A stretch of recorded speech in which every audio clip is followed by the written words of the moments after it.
For creamy chicken spread, we just need shredded chicken, mayonnaise, eggs, onion, spring onion, salt, and pepper. Mag-boil ng 4 pieces chicken, lagyan ng laurel if you want, and then shred it using fork.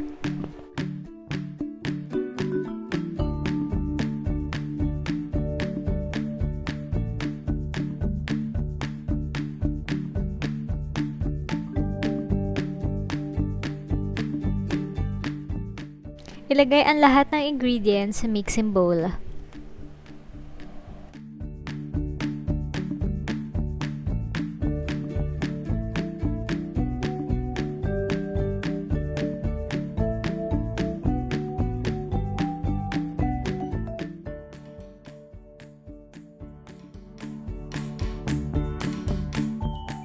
After mixing, ilagay na ang mayonnaise of your choice.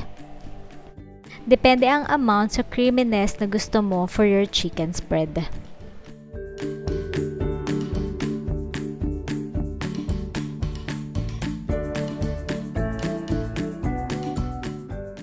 Then chill it for 30 minutes.